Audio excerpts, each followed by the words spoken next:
I don't have a whole lot to say, except I am proud of some of the work we did this week. I think we had some really good bipartisan wins, and happy to take your questions. We talked at length with Representative Williams about her bill. Do you want to follow up some on the impact of that? Absolutely. I'm so proud to see this bill be passed out of the House. Uh, Not only passed out of the House, but unanimously. What a win for women and for families across the state to know that the Missouri legislature has their back when it comes to getting out of a marriage, regardless of pregnancy status.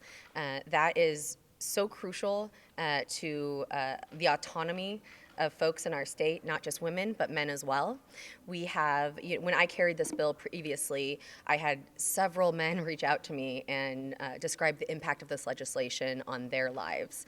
And this is not just a bill that helps women, it's a bill that helps all Missourians who are looking to utilize the courts to finalize a divorce. So I'm really proud to see this be a bipartisan effort, and I really hope that it makes it through the Senate and we can get it to the governor's desk this year. How is it that we're in year 2025 and this has fallen through the cracks all of this time? Being the former bill sponsor, can you shed some light on that? Absolutely. So what I'll say is when this process of asking whether or not a woman was pregnant was put into place, I believe it was in the 70s, 72 maybe, and the idea was to make sure that the courts had an avenue to ensure that there was maintenance, child support, all of that in place. And because they were unwilling to put together a child support or maintenance plan for a child that doesn't yet exist, there just became this sort of stalemate, right? And so instead of, judges working through that, I think at every opportunity, the form became that where it asks pregnancy status became something of a chilling effect on folks who were seeking a divorce. So it was multifaceted, both the form that you have to fill out in order to access the courts. There were lawyers, there were clerks, there were judges even telling folks, you know what, this is just not going to happen, or it's too complicated, come back when you're not pregnant. It was less that it was prohibited in statute and more that it was prohibited in practice. So putting this into statute clearly lays out to judges that they need to, they can't take pregnancy status into consideration. And I think that it just wasn't brought up. And I'll say this, there are fewer women serving in the Missouri legislature today than there were back in the 90s, and I think that says something. We need more representation in government, and we need more women who are bringing these issues to light. Unfortunately, it didn't make it to the floor until a woman in our body had a personal experience and shared her personal trauma with the entire body and the entire world. That's what it took. And frankly, that's disappointing, but I'm glad it's happening. And you had that bill 2 years ago? 2 years ago and again last year. And, from then to now, and we have to see what it does with the Senate, but what would be next if this passes? What else is out there? Does this go far enough? What else do you see that needs to be addressed in that arena? I do think this goes far enough because there's nothing else in our statute that prohibits a judge or a court from issuing a dissolution of marriage and planning everything out in terms of maintenance and child support. That they can come back after a child is in the picture and hash all of that out. But when someone is seeking a divorce immediately for whatever reason, that should be granted to them. Lawmakers yesterday from the Kansas City area met with the governor in regards to the Chiefs and the Royals Stadium process. I know you're adjacent to Jackson County or nearby Jackson County. Does your caucus support any public funds going toward the use of building stadiums, whether it be in Kansas City or St. Louis or Joplin? There are mixed opinions, I think, on both sides of the aisle about whether or not we should use taxpayer dollars to support this initiative, and whether or not that's the best place for our taxpayer dollars. That said, I was not invited to that conversation, so I can't tell you what happened. I can't tell you what the next steps are, but I can tell you that Kansas City as a whole really enjoys the fact that we have two major league teams in our city. We enjoy it not only for the good vibes, we enjoy it for the economic development and everything else that comes with that. So I personally would love to see a solution that involves the state, the county, and the city. That said, I'm not sure what kind of support it'll have in the legislature until we have a plan in front of us. The bill that passed, or the resolution that passed today about the county assessor for Jackson County, is that what you have in mind for because based out of the meeting yesterday, my understanding is property tax relief needs to happen first for Jackson County residents before residents might feel comfortable voting on trying to keep the chiefs. So does that vote, that bill, that proposal, is that what you have in mind for helping the Jackson County residents with property tax relief? I will speak briefly to that, and then I'm going to give it over to Kemp Strickler, who definitely has spent a lot more time on this issue. But if that's what what came out of that meeting, then I would say it is not necessarily my idea that should be the steps we take. What I will say is I definitely understand if the sentiment is that they don't feel they can get a tax passed if their property taxes, if Jackson County residents' property taxes continue to rise. That feels like a pretty tough position to put something on the ballot under those circumstances. But I am going to let Kemp speak a little bit more to that. Hi, Kemp Strickler, Lee Summit. So Jackson County, is a big part of what I'm focusing on down here. And I know I don't speak for all the folks in certainly the Democratic caucus or even in Jackson County, but from my perspective of talking to thousands of people during election cycle, it was huge. We needed to do something with regard to the property taxes. And I do think they're right that until something happens with that, the residents are gonna have a hard time voting for it in Jackson County. You asked the question of, is this enough? I don't know. I don't think that what we voted for is the only thing that's going to make the change. I absolutely do not. But I think it's a necessary thing to help regain trust in the assessor's office in Jackson County. So, and again, I wasn't at the meeting yesterday either, but generally speaking, I do think the resolution we heard today, if it passes, will help add some trust, bring some trust to the county. My understanding is Representative Jeff Coleman's proposal about limiting the assessed value of property is going to come up next week on the floor. Is that something that you would support, of limiting that assessed value each year, 2% to 4% over 2 years? Right. Yeah. Again, I can't speak for everyone, but at a personal level and representing my district, yes, I will support it. It's not. I filed a similar bill. It was not a 2% cap. I filed something that was more like a 4%. And I know others in our caucus have filed ones that are more like a 5%. But I do think something needs to be done there. Again, whether Representative Coleman's bill is the right thing, I don't know, but I will probably be supporting it.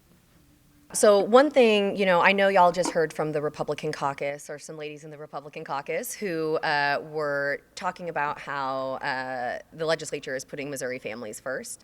And what we want to say in response is that Democrats also have some pretty bold proposals to put working families in this state first. And spearheading some of those ideas are Representative Kemp Strickler and Representative Stephanie Hein, and I'll give them a chance to share what they're working on. Hello, Stephanie Hein, representing the 136th District in Springfield, Missouri. So we've heard a lot of talk about tax cuts this session, and I think we agree that families need relief. But so far, the tax cuts that we have seen really give relief to high-income earners, the top 1% of individuals. And so we have worked to come up with a plan that would really work to help address some of the strains our working families are feeling. So both Representative Strickler and I filed House Bill 1478 and 1479 respectively to make the working family earned income tax credit refundable. This has been a proven strategy that helps lift up some of our most vulnerable working families and gives them the pay increase that they need. Right now, our tax structure is set up in a way that our low-income working families, they feel the biggest burden of the tax bill compared to our high-income earners, to the tune of about 5% difference, right?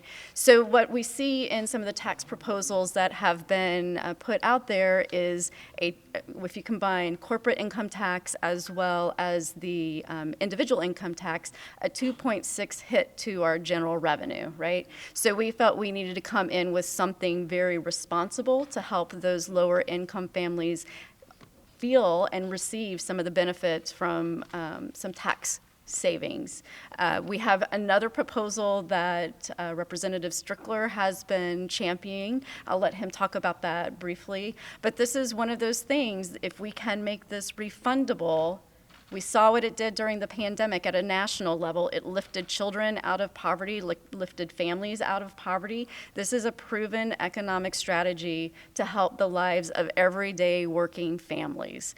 And I think if we take that approach, we have a much bigger impact in helping Missourians than helping just the top 1% earners that may benefit from a capital gains tax elimination or some of the other tax strategies that have been put forward. Happy to take questions on that bill. What salary range are you looking at? It's tiered with the federal earned income tax credit. So that's already established. Missouri has it in place, so this isn't something new. It's simply making the tax credit refundable. So let's say you owe $300 in taxes, but your credit could be $500. Currently, and this is simplistic, so please understand. So currently, that extra $200 you would not be able to keep. Right, so this would allow you then to be able to claim that $200 that you could receive in the tax credit. Half of the U.S. is already doing this, so it's not a new concept. It would just be new to Missouri, and again, it's one of those proven strategies that can help lift families out of poverty. So is it set up to, at least on the refundable end, to help low-income families more than? It goes all the way up to middle class. Yeah, it's not just a lower income type of credit. It goes all the way up, but it really hits those earners that are penalized with our current regressive tax policies that we have in place.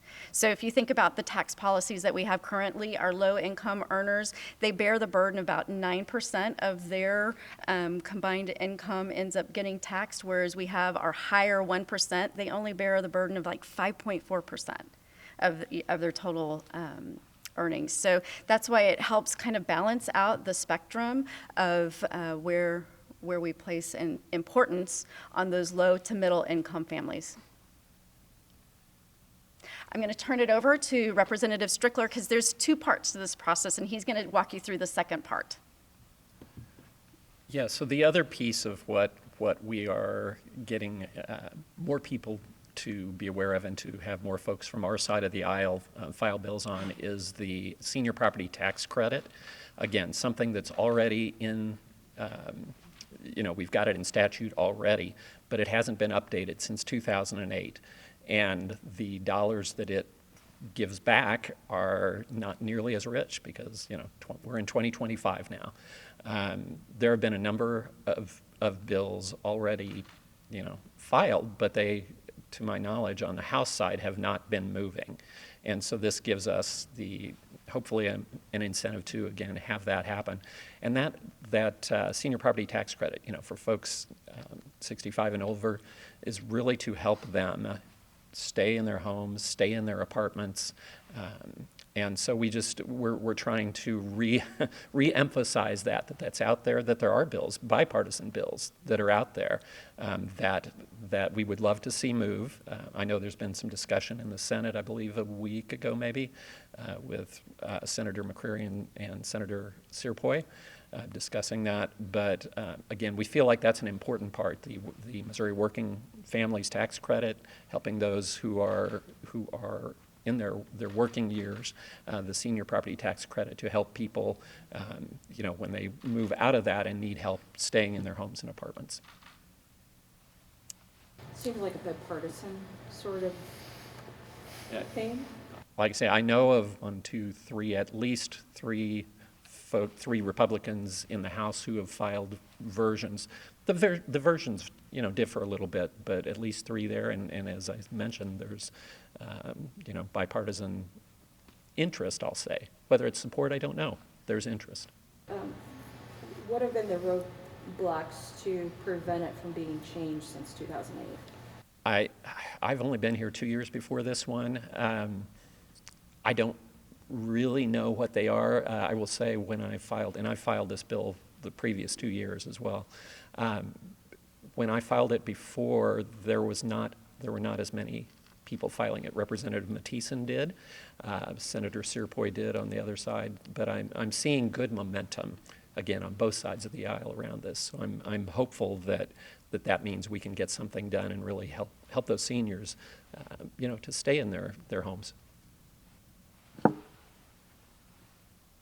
I'm sure Representative Fogel thought she was off the hook, but I'm going to ask for a budget update, if only what stage it's at and how it's looking from the ranking members. Yeah, briefly, we marked up and passed out the supplemental today, which we were excited about. I think one of the earliest times in the state's history that we got a supplemental over to the Senate. We're hopeful that they can do the same thing.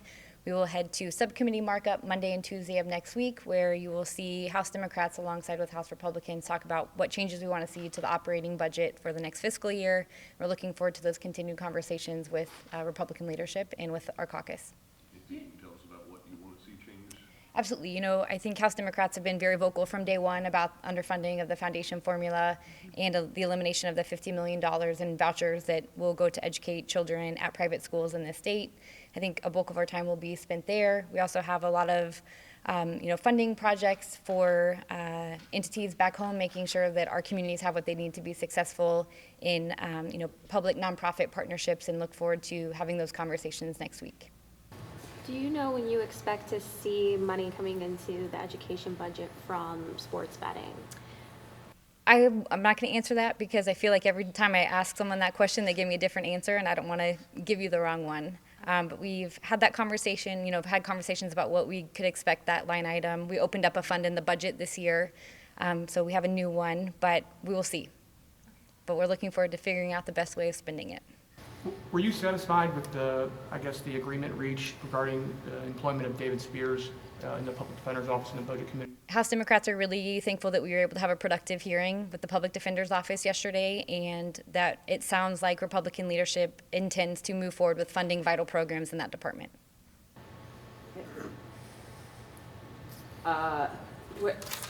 Okay, but what about David Spears? Are you not saying anything? Are you expecting a lawsuit? Is that why you're not really addressing it? Or? I think that is such a devastating memory for so many people that now that the department has made their choice, my job is to make sure that I'm doing mine and funding the vital services that department provides. So, do you know what the goal is to get the budget bills to the floor? Either the week before or the week after spring break is what I've been told. Yeah. You happy with that pace? Yep. Yeah, we've been working hard in the House. We've had long days, long nights, some bad weather, but I'm thankful that the chair has been organized and communicative with us, and that we've pushed forward at a quick pace, and look forward to hopefully continuing that as we move to the operating budget markup. Thank you, guys. Can I ask you one more question about? Yes, Sorry. of course. Education. So my understanding is because of MSIP 6, the foundation formula, the increase in foundation formula was changed.